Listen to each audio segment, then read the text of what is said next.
வன்னியர் சமூக மக்களுக்கான 10.5% இடஒதுக்கீடு கொண்டு வர வேண்டியது என்றும், அதேபோன்று வன்னியர் சமூகத்தில் இருக்கக்கூடியவர்களை உயர் பதவியில் வருவதற்கான தடுக்கக்கூடிய நடவடிக்கை தமிழக அரசில் இருக்கக்கூடிய உயர் சாதியினர் இருப்பதாகவும், இதில் சதிவேலை இருப்பதாக தமிழக வாழ்வுரிமை கட்சியினுடைய வேல்முருகன் புதிய தலைமுறையினுடைய அக்னி பரீட்சை நிகழ்ச்சியில் தெரிவித்திருக்கார்.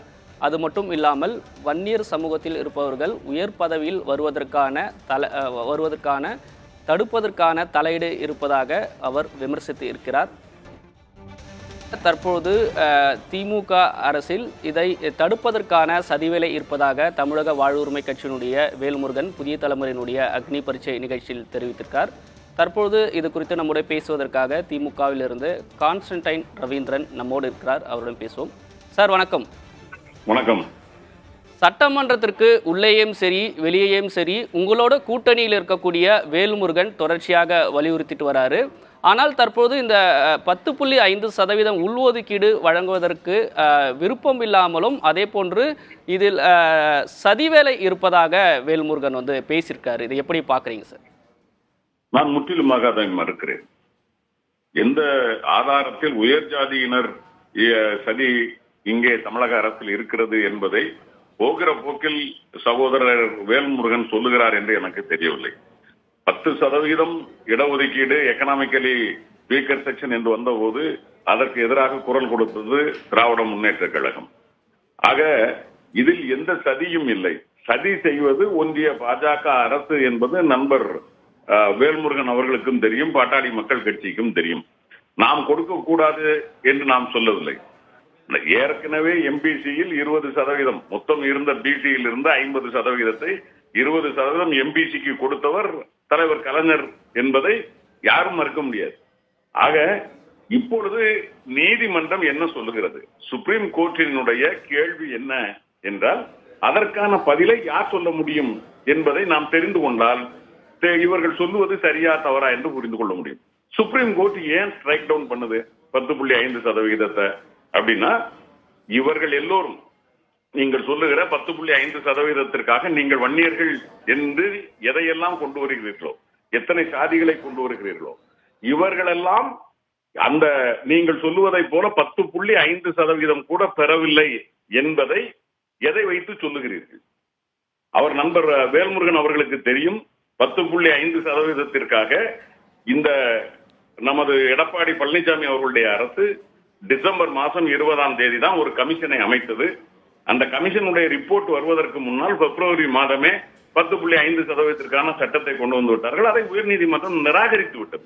அரசியலில் தேர்தலுக்காக நீங்கள் செய்வதை நாங்கள் ஏற்றுக்கொள்ள முடியாது, எங்களுக்கு டேட்டா வேண்டும் என்று கேட்டது. அதைத்தான் உச்ச நீதிமன்றமும் சொன்னது. அப்படி பார்க்கிற போது நாம் கொடுக்க கூடாது என்பதல்ல, கொடுப்பதற்கான நியாயம் வேண்டும். சமீபத்தில் கூட அருந்ததியர் அவர்களுக்கு உள்ஒதுக்கீடு கொடுத்திருந்தோம். பல இடங்களில் உள்ஒதுக்கீடு கேன்சல் பண்ணப்பட்டது.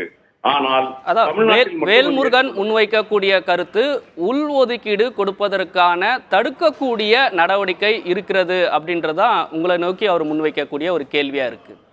அது எதுவும் கிடையாது.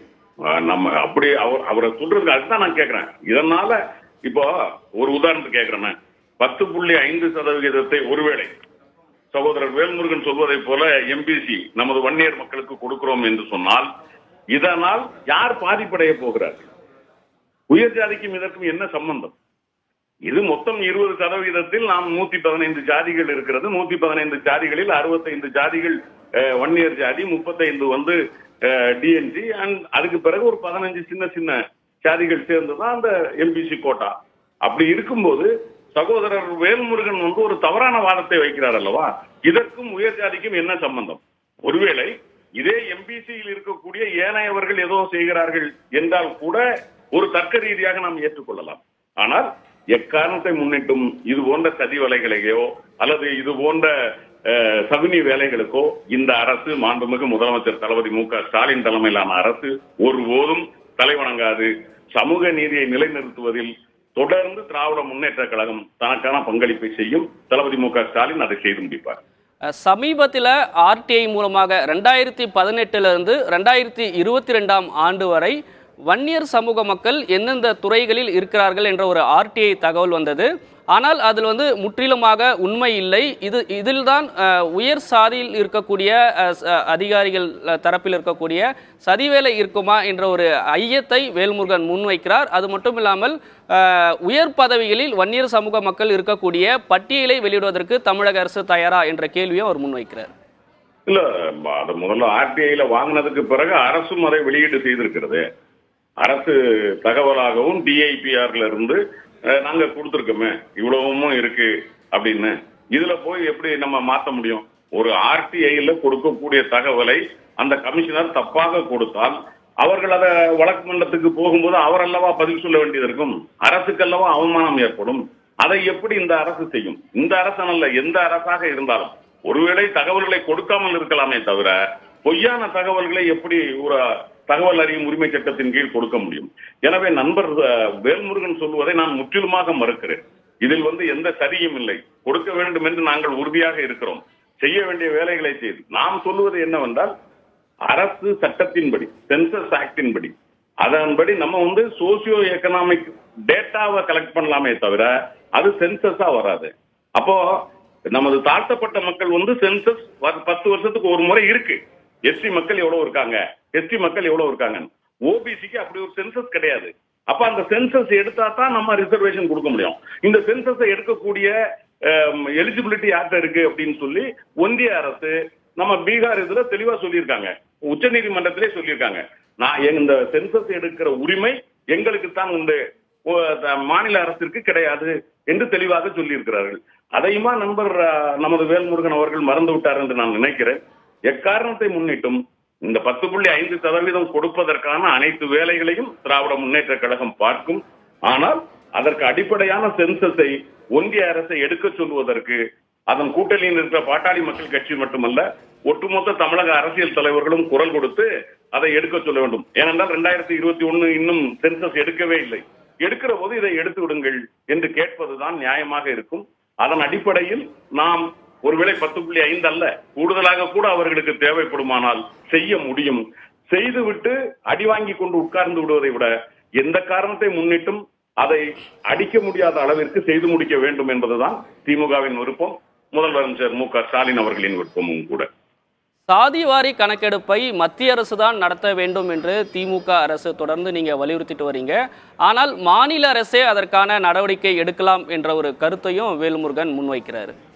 இல்லையே, இது நம்ம வாதம் அல்ல, இது சட்டப்பூர்வமானது. உச்ச நீதிமன்றத்தில் பீகார் அரசு சென்சஸ் என்று ஏற்றுக்கொண்டார்களா?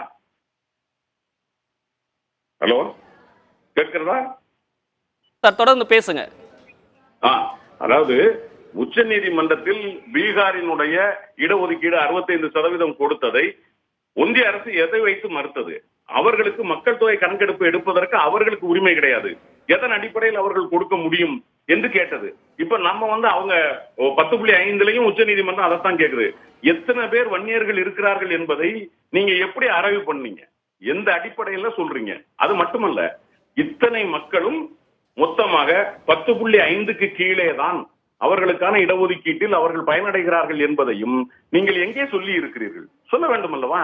ஒருவருக்கு 10.5% நாம் கொடுக்க வேண்டும் என்று சொன்னால் இதுவரைக்கும் இந்த 20% நடைமுறைப்படுத்தியதில் 89 அல்லது 90, ஏன்னா 89 மார்ச்சுக்கு பிறகுதான் தலைவர் கொடுக்கிறார்.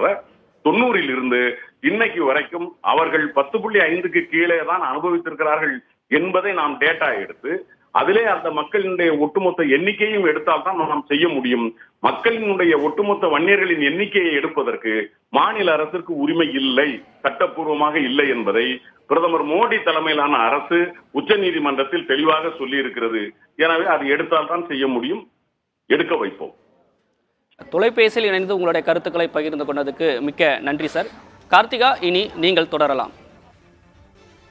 நன்றி ராஜ்குமார். தமிழக வாழ்வுரிமை கட்சித் தலைவர் வேல்முருகன் பங்கேற்ற அக்னி பரீட்சை சிறப்பு நேர்காணலுடைய முழு தொகுப்பு இன்று மாலை 6 மணிக்கு ஒளிபரப்பாகிறது.